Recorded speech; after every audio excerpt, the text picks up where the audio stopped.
बचपन से लेकर आज तक हमने एक ही चेहरा देखा है। एक मुस्कुराता हुआ, हाजिर जवाब और बेहद चतुर इंसान जो अपनी बातों के जादू से दुनिया के सबसे ताकतवर मुगल बादशाह को भी निशब्द कर देता था। बीरबल की खिचड़ी का वो किस्सा जिसमें एक गरीब आदमी पानी में खड़े होकर आग की गर्मी लेता है। अकबर की खींची हुई उस लकीर को बिना छुए छोटा कर देने की वो कहानी। भरे दरबार में चुटकुले सुनाकर अपने दुश्मनों की बोलती बंद कर देने वाले उस इंसान की वो तमाम दास्तानें जो हमारी दादी नानी ने हमें रात को सोते समय सुनाई। ये वो कहानियां हैं जो हमने स्कूल की किताबों में पढ़ी, अमर चित्र कथा की रंग बिरंगी कॉमिक्स में देखी और अनगिनत टीवी सीरियल्स में जिनका लुत्फ उठाया। हमारे जहन में बीरबल की जो छवि है वो एक ऐसे इंसान की है जो हमेशा मुस्कुराता रहता है, जिसके पास हर मुश्किल सवाल का एक मजाकिया जवाब है और जो कभी किसी से नहीं डरता। लेकिन आज जो आप देखेंगे शायद ही किसी ने आपको बताया हो। क्या हो अगर मैं आपसे कहूं कि आपके बचपन की वो सारी प्यारी कहानियां एक बहुत बड़ा सफेद झूठ है? क्या हो अगर मैं आपसे कहूं कि जिस इंसान को आप एक मजाकिया दरबारी, एक विदूषक या एक जोकर समझते आए हैं, वो असल में मुगल इतिहास के सबसे खूंखार, सबसे तेज दिमाग वाले और सबसे शातिर रणनीतिकारों में से एक था। ये सुनकर शायद आपको अजीब लगे, लेकिन सच्चाई यही है कि 90% से भी ज्यादा कहानियां जो आप बीरबल के बारे में जानते हैं वो उनके मरने के सैकड़ों साल बाद गढ़ी गई थीं। वो पूरी तरह से मनगढ़ंत हैं, उनका हकीकत से कोई लेना देना नहीं है। लेकिन ये सिर्फ शुरुआत है। असली हैरान कर देने वाला सच तो अभी आना बाकी है। एक ऐसा सच जो आपकी रातों की नींद उड़ा सकता है और ये सोचने पर मजबूर कर देगा कि आखिर इतिहास हमसे और क्या क्या छुपा रहा है। जरा रुकिए और अपने दिमाग पर जोर डालिए, अपनी आंखें बंद कीजिए और सोचिए कि आप 16वीं सदी के भारत में खड़े हैं। ये वो दौर है जब मुगल साम्राज्य अपने चरम की तरफ बढ़ रहा था। दिल्ली और आगरा के वो विशाल किले, जिनकी मोटी दीवारों के पीछे सत्ता का एक ऐसा खूनी खेल चलता था जिसकी हम आज कल्पना भी नहीं कर सकते। मुगल दरबार कोई आजकल का कॉमेडी क्लब नहीं था जहां लोग चुटकुले सुनाकर तालियां बटोरते थे और ठहाके लगाते थे। ये उस वक्त की दुनिया के सबसे ताकतवर, सबसे अमीर और सबसे क्रूर साम्राज्यों में से एक का सत्ता का केंद्र था। यहां हर दीवार के कान होते थे, हर मुस्कान के पीछे एक साजिश होती थी। यहां एक छोटी सी गलती, जबान से निकला एक गलत शब्द या बादशाह के सामने थोड़ा सा भी गलत बर्ताव करने की सजा सिर्फ और सिर्फ मौत होती थी। बादशाह जलालुद्दीन मोहम्मद अकबर का मूड अगर खराब हुआ तो अगले ही पल किसी भी बड़े से बड़े वजीर का सिर धड़ से अलग किया जा सकता था। हाथी के पैरों तले कुचले जाने की सजाएं वहां आम बात थीं।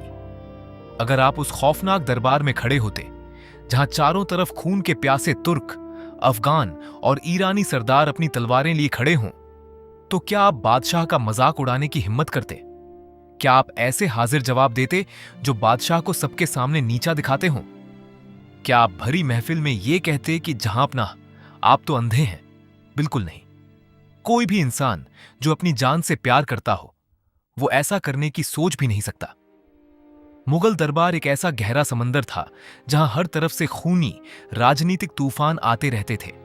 जैसे कोई तजुर्बेकार नाविक एक भयंकर समुद्री तूफान में अपनी नाव को डूबने से बचाने के लिए लहरों के हर एक मिजाज को समझता है और हवा के रुख के साथ अपनी दिशा बदलता है। बिल्कुल वैसे ही उस दरबार में जिंदा रहने के लिए एक अलग ही स्तर के दिमाग की जरूरत थी। मध्य प्रदेश के एक छोटे से गांव से निकले महेश दास नाम के उस इंसान ने उस खूनी लहरों वाले दरबार की राजनीति को ऐसे ही नेविगेट किया था। जी हां, महेश दास, यही उनका असली नाम था। अपनी किसी कॉमेडी, किसी जोक या किसी खिचड़ी पकाने की कला की वजह से वो अकबर का नवरत्न नहीं बना था। उसकी कहानी किसी डार्क साइकोलॉजिकल थ्रिलर से कम नहीं है। चलिए इस रहस्य की परतों को इतिहास के उन असली दस्तावेजों से खोलना शुरू करते हैं जिन पर सदियों से धूल जमी है। अगर आज आप नेशनल आर्काइव्स की उन अंधेरी और शांत लाइब्रेरियों में जाएं, उन पुरानी फारसी पांडुलिपियों को डिकोड करें जो मुगल काल के दौरान लिखी गई थीं, तो सच्चाई आपको अंदर तक झकझोर देगी। जरा मुगल काल के सबसे प्रामाणिक दस्तावेज अबुल फजल द्वारा लिखी गई अकबरनामा के पन्ने पलटिए। अबुल फजल कोई आम इंसान नहीं था। वो अकबर के दरबार का सबसे मुख्य इतिहासकार था। उसका काम था अकबर के शासनकाल के एक एक दिन का हिसाब अपनी किताब में दर्ज करना। दरबार में कौन आया, किसने क्या कहा, बादशाह ने क्या खाया, कौन सी जंग लड़ी गई, सब कुछ उसमें लिखा जाता था। अगर आप महीनों तक उन पुरानी फारसी पांडुलिपियों को पढ़ें, एक एक पन्ना छान मारें, ये सोचकर कि कहीं तो वो मशहूर किस्सा मिलेगा जहां बीरबल ने दरबारियों के सामने कौवे गिनकर दिखाए थे, या वो किस्सा जहां उन्होंने हरे घोड़े की बात की थी, तो जानते हैं आपको क्या मिलेगा?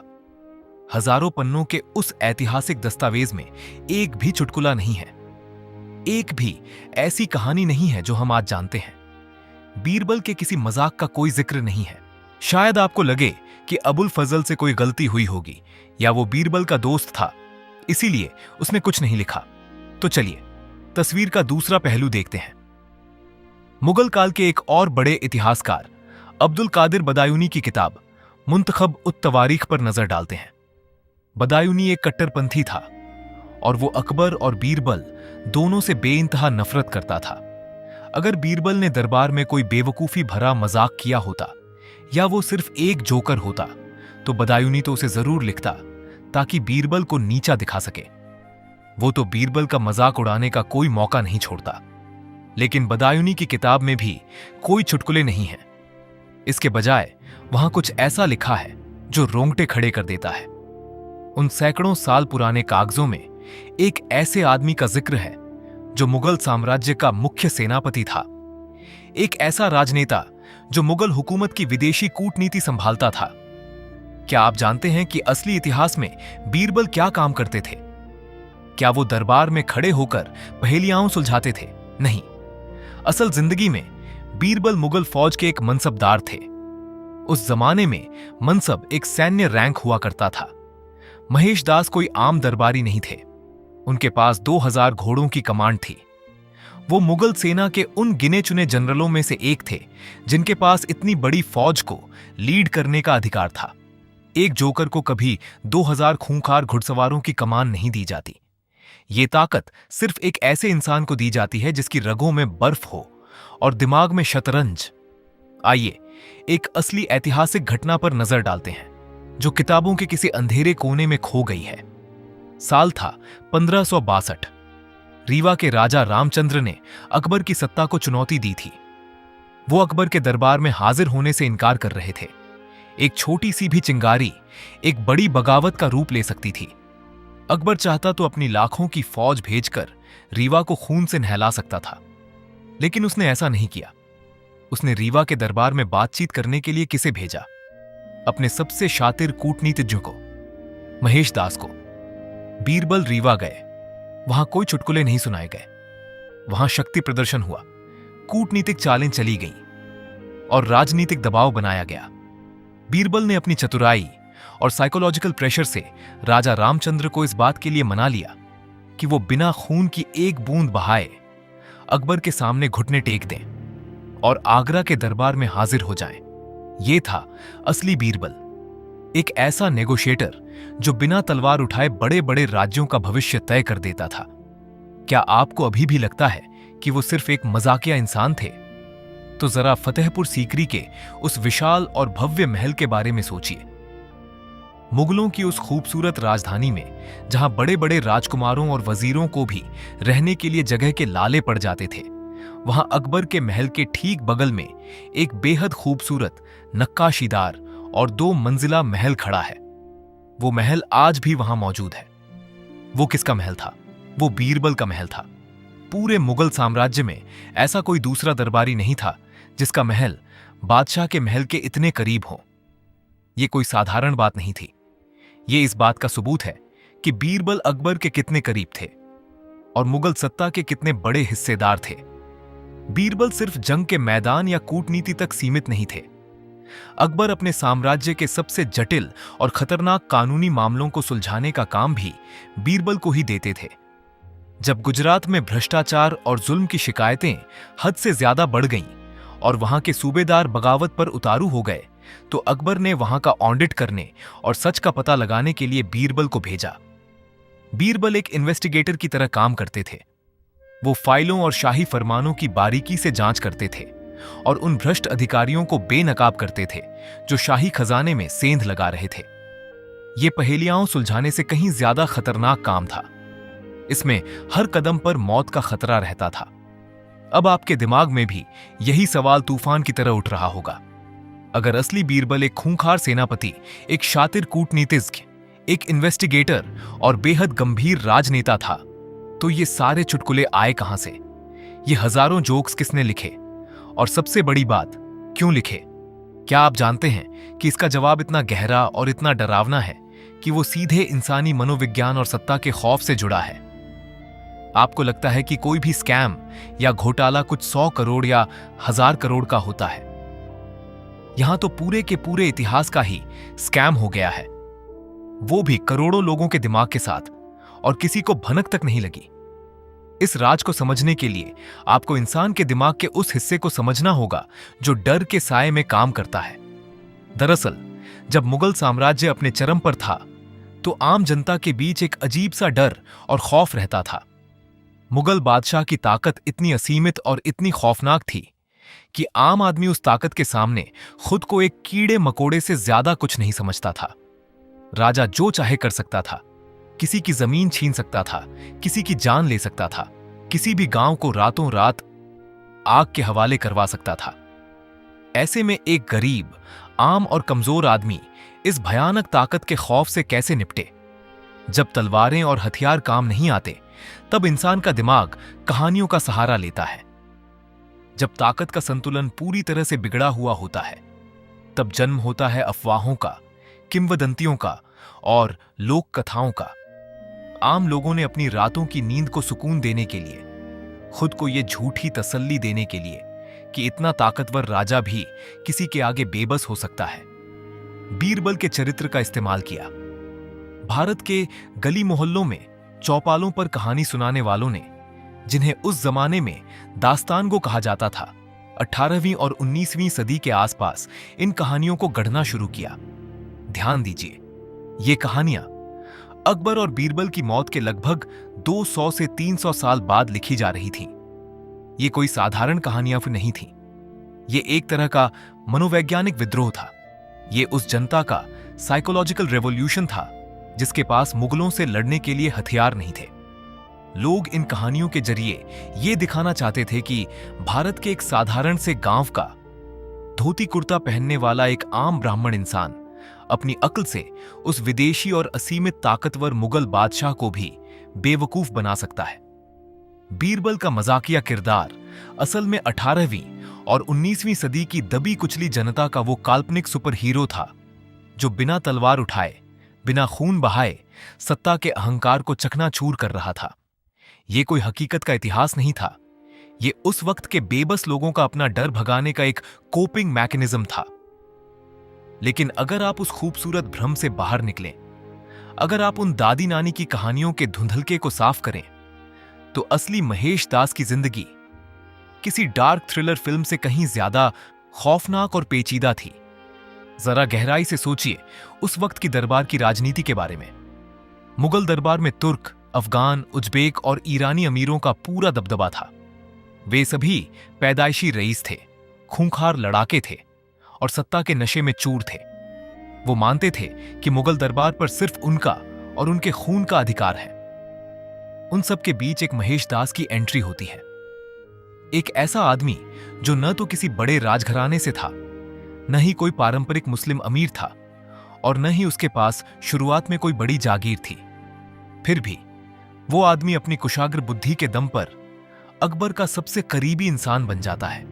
बादशाह उसे कवि राय और बाद में राजा बीरबल की उपाधि देता है। क्या आपको लगता है कि वो घमंडी और खूंखार अमीर इस बात को आसानी से पचा पाए होंगे? बिल्कुल नहीं। क्या वो एक हिंदू ब्राह्मण को अपने ऊपर हुकूमत करते देख शांत बैठ सकते थे? बीरबल हर दिन, हर पल एक नई साजिश का सामना कर रहे थे। हर रोज उनके खिलाफ झड़ देने के, हत्या करने के या उन्हें बादशाह की नजरों में गिराने के षड्यंत्र रचे जाते थे। वो दरबार में कोई जोक सुनाकर अपनी जान नहीं बचा रहे थे, बल्कि वो मशहूर मनोवैज्ञानिक रॉबर्ट ग्रीन के 48 लॉज ऑफ पावर का एक जीता जागता और साक्षात रूप थे। वो एक साइकोलॉजिकल मास्टरमाइंड थे। वो जानते थे कि किस अमीर को कैसे अपने पक्ष में करना है, किस दुश्मन को कैसे चुप कराना है, और सबसे जरूरी बात, बादशाह के उस अस्थिर और खतरनाक दिमाग को कैसे काबू में रखना है। बीरबल सिर्फ एक बुद्धिमान व्यक्ति नहीं थे, वो सत्ता के भूखे उस माहौल में जिंदा रहने के लिए एक बेखौफ खिलाड़ी बन चुके थे। और इसी बेखौफ अंदाज ने उन्हें एक ऐसे रास्ते पर ला खड़ा किया जिसने इतिहास को हमेशा के लिए बदल दिया। क्या आप जानते हैं कि 1582 में अकबर ने एक ऐसा फैसला लिया था जिसने पूरे मुगल साम्राज्य की नींव हिला दी थी। अकबर ने एक नया धर्म शुरू किया। उसका नाम था दीन ए इलाही। यह कोई आम धर्म नहीं था। यह इस्लाम, हिंदू धर्म, पारसी, ईसाई और जैन धर्म का एक अजीब सा मिश्रण था। अकबर खुद को इस नए धर्म का पैगंबर या ईश्वर का प्रतिनिधि मानने लगा था। जब उसने इस धर्म की घोषणा की तो पूरे साम्राज्य में हाहाकार मच गया। कट्टरपंथियों ने अकबर के खिलाफ फतवे निकाल दिए। काजियों और मुल्लाओं ने विद्रोह की धमकियां दी। लेकिन क्या आप जानते हैं कि उन सभी करोड़ों हिंदुओं में से और दरबार के उन सैकड़ों हिंदू राजाओं और मंत्रियों में से सिर्फ और सिर्फ एक इंसान ने उस धर्म को अपनाया था। सिर्फ एक इंसान अकबर के उस बेहद गुप्त, रहस्यमयी और एलीट कल्ट का हिस्सा बना था, और वो नाम था राजा बीरबल। जरा सोचिए, एक ऐसा इंसान जो एक कट्टर रूढ़िवादी ब्राह्मण परिवार से आता था, जिसके लिए उसका धर्म ही सब कुछ था, उसने अपना सब कुछ दांव पर लगा दिया। बीरबल ने रूढ़िवादी समाज का पूरा गुस्सा, गालियां और नफरत अपने सिर पर ले ली। बदायूनी जैसे कट्टरपंथी इतिहासकारों ने अपनी किताबों में बीरबल को वो नीच हिंदू, नरक का कुत्ता और हरामखोर तक लिखा है। उन्हें बीरबल से इतनी नफरत थी कि वो बीरबल का नाम लेना भी पसंद नहीं करते थे। लेकिन बीरबल ने ये सब क्यों सहा? क्या ये किसी जोकर का काम हो सकता है, या ये एक बेहद शातिर, दूरदर्शी राजनेता की चाल थी, जो जानता था कि सत्ता के सबसे करीब रहने का, बादशाह के दिमाग पर पूरी तरह से कब्जा करने का यही इकलौता तरीका है? बीरबल ने दीन ए इलाही को अपनाकर अकबर को यह साबित कर दिया कि दुनिया में सिर्फ एक ही इंसान है जो बादशाह के लिए अपनी आत्मा तक बेच सकता है। और इस एक कदम ने बीरबल को मुगल साम्राज्य का अघोषित दूसरा सबसे ताकतवर इंसान बना दिया। अगर आप इस राजनीतिक शतरंज को करीब से देखें तो क्या आप फिर से उन चुटकुलों पर हंस पाएंगे? लेकिन हर मास्टरमाइंड की कहानी का एक अंत होता है, और बीरबल की कहानी का अंत इतना दर्दनाक, इतना खौफनाक और इतना रहस्यमयी है कि आज भी इतिहासकार उस पर बात करने से कतराते हैं। हमेशा जीत की कहानियां सुनने वाले हम लोगों ने शायद कभी ये जानने की कोशिश ही नहीं की कि इस दुनिया के तथाकथित सबसे अक्लमंद इंसान की मौत कैसे हुई। अगर वो इतने ही चतुर थे तो क्या वो अपनी मौत को नहीं टाल सकते थे? साल था 1586। जगह थी भारत के उत्तर पश्चिम में स्थित स्वात घाटी के खतरनाक, बर्फ से ढके और खौफनाक पहाड़। आज के समय में यह जगह पाकिस्तान और अफगानिस्तान के बॉर्डर के पास है। अकबर के साम्राज्य के खिलाफ वहां के सबसे खूंखार और आजाद ख्याल अफगान यूसुफजई कबीले ने बगावत कर दी थी। यह कोई आम बगावत नहीं थी जिसे मैदानी इलाकों की तरह आसानी से कुचला जा सके। यह एक गुरिल्ला युद्ध था जो उन पहाड़ों की संकरी खाइयों में लड़ा जा रहा था, जहां की एक एक चट्टान, एक एक पेड़ से मुगल फौजियों पर मौत बरसती थी। मुगल सेना के बड़े बड़े कमांडर वहां नाकाम हो रहे थे, और इस खौफनाक, नामुमकिन युद्ध को शांत करने के लिए, उस विद्रोह को कुचलने के लिए अकबर ने किसे चुना? उसने भेजा अपने सबसे भरोसेमंद कमांडर, अपने सबसे पक्के दोस्त और अपने साम्राज्य के सबसे तेज दिमाग वाले इंसान को, बीरबल को। यहीं पर इतिहास का वो पन्ना खुलता है जिस पर सबसे ज्यादा खून के निशान हैं। क्या दरबार के उन तुर्क और अफगान अमीरों ने बीरबल को फंसाने की कोई गहरी साजिश रची थी? क्या उन्होंने जानबूझकर बीरबल को उस मौत के कुएं में धकेला था जहां से वापसी का कोई रास्ता नहीं था? यह आज भी मुगल इतिहास का सबसे बड़ा रहस्य और एक बहुत बड़ी बहस का विषय है। कई इतिहासकारों का मानना है कि जैन खान कोका, जो मुगल सेना का एक और बड़ा कमांडर था और जो बीरबल से सख्त नफरत करता था, उसने जानबूझकर बीरबल के साथ विश्वासघात किया था। जैन खान कोका ने जानबूझकर बीरबल की सेना को गलत रास्तों पर भटका दिया और वक्त पर सैन्य मदद नहीं भेजी। लेकिन जो भी हुआ हो, उस भयानक और सर्द रात को करकर पास की उन संकरी, अंधेरी और खौफनाक घाटियों में बीरबल की विशाल सेना पूरी तरह से फंस गई। आगे जाने का रास्ता बंद था और पीछे मुड़ने की कोई जगह नहीं थी। जैसे ही सूरज ढला और चारों तरफ पहाड़ों का घुप अंधेरा छा गया, घात लगाए बैठे यूसुफ जई कबीले के लड़ाकों ने चारों तरफ से पहाड़ों के ऊपर से हमला कर दिया। वो हमला कोई आम लड़ाई नहीं थी, वो एक कत्लेआम था। पहाड़ों की ऊंचाइयों से तीरों की बारिश होने लगी। बड़े बड़े पत्थर मुगल सैनिकों के सिरों को कुचलते हुए नीचे गिरने लगे। नीचे संकरी घाटी में भगदड़ मच गई। घोड़े, हाथी और सैनिक एक दूसरे को कुचलने लगे। उस खौफनाक रात में चीख पुकार, खून और दहशत के सिवा कुछ नहीं था। उस रात कोई कूटनीति काम नहीं आ रही थी। राजनीति का कोई दांव पेंच काम नहीं आ रहा था। कोई हाजिर जवाबी, कोई चतुराई उस बरसती हुई मौत को नहीं रोक सकती थी। उस रात मुगल साम्राज्य के इतिहास की सबसे बड़ी, सबसे शर्मनाक और सबसे खौफनाक सैन्य हार हुई। एक ही रात में 8,000 से भी ज्यादा मुगल सैनिक उन खाइयों में बेदर्दी से काट डाले गए। उनका खून बर्फ पर जम गया और उन 8,000 कटी फटी लाशों के ढेर में एक लाश उस इंसान की भी थी जिसे आज हम चुटकुलों का बादशाह कहते हैं। मुगल दरबार का वो सबसे ताकतवर रत्न, राजा बीरबल, उस अंधेरी घाटी में बेहद खौफनाक मौत मारा गया। बताया जाता है कि बीरबल का शरीर इतना क्षत विक्षत हो चुका था, पत्थरों और तीरों से इतना छलनी हो चुका था कि वो कभी किसी को मिला ही नहीं। जो इंसान अकबर के पूरे साम्राज्य को अपनी उंगलियों पर नचाता था, उस इंसान का कभी हिंदू रीति रिवाज से अंतिम संस्कार तक नहीं हो पाया। उसकी राख भी उन पहाड़ों की हवाओं में गुम हो गई। जब आगरा के किले में बैठे सम्राट जलालुद्दीन मोहम्मद अकबर को यह खबर मिली, तो मुगल इतिहास में पहली बार कुछ ऐसा हुआ जो पहले कभी नहीं हुआ था। वो दुनिया का सबसे शक्तिशाली बादशाह, जिसके नाम से आधी दुनिया कांपती थी, वो पूरी तरह से टूट गया। वो एक गहरे सदमे में चला गया। इतिहासकार बदायूनी, जो बीरबल से नफरत करता था, उसने भी अपनी किताब में लिखा है कि अकबर ने बीरबल की मौत की खबर सुनकर 2 दिन और 2 रात तक न तो दरबार में कदम रखा, न ही पानी का एक घूंट पिया और न ही अन्न का एक दाना खाया। वो अपने महल के एक अंधेरे कमरे में बंद होकर एक छोटे बच्चे की तरह फूट फूट कर रोता रहा। अकबर कई महीनों तक इस सदमे से बाहर नहीं आ पाया। उसने कई सालों तक ये मानने से ही इनकार कर दिया कि बीरबल मर चुका है। वो अक्सर लोगों को बीरबल को ढूंढने के लिए पहाड़ों में भेजता था। जब भी कोई अफवाह उड़ती कि बीरबल को किसी जगह एक सन्यासी या योगी के रूप में देखा गया है, तो अकबर अपनी फौज लेकर उसे ढूंढने निकल पड़ता था। एक बादशाह की ऐसी दीवानगी किसी विदूषक के लिए नहीं हो सकती। ये उस खालीपन की गवाही थी जो मुगल साम्राज्य के सबसे बड़े मास्टरमाइंड के जाने के बाद पैदा हुआ था। तो अब जरा सोचिए, अगली बार जब आप कोई अकबर बीरबल का चुटकुला सुने या किसी कॉमिक बुक के पन्ने पलटते हुए उनका वो मुस्कुराता हुआ कार्टून देखें, तो एक पल के लिए रुकिएगा। जरा उस अंधेरी, सर्द और खूनी स्वाद घाटी को याद कीजिएगा।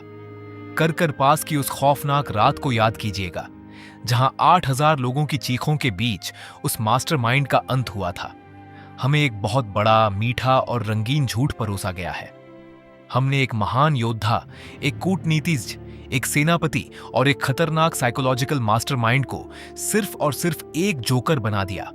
और ये सब इसलिए किया गया क्योंकि हम असली इतिहास की उस क्रूर, खूनी और भयानक सच्चाई का सामना नहीं कर सकते थे। हमने उस तजुर्बेकार नाविक की पूरी कहानी को इतिहास के पन्नों से मिटा दिया, जिसने मुगल सत्ता के सबसे खतरनाक तूफानों को मात दी थी और उसे बच्चों को बहलाने वाला सिर्फ एक खिलौना बनाकर छोड़ दिया। क्या आपको नहीं लगता कि यह उस महान रणनीतिकार के साथ इतिहास का सबसे बड़ा मजाक है? जो इंसान पूरी जिंदगी मजाक से दूर, मौत के साए में राजनीति का शतरंज खेलता रहा, हमने उसकी मौत के बाद उसे ही एक मजाक बना दिया। इतिहास सिर्फ वो नहीं होता जो किताबों में सुनहरे अक्षरों में लिखा जाता है। इतिहास असल में वो भी होता है जिसे मिटाने की कोशिश की जाती है। जिसे छिपाने की कोशिश की जाती है। और राजा बीरबल यानी महेश दास के साथ हमारी सभ्यता ने, हमारे समाज ने यही सबसे बड़ा धोखा किया है। सच्चाई हमेशा से वही थी, बस हम ही अपनी कहानियों की मीठी नींद से जागना नहीं चाहते थे।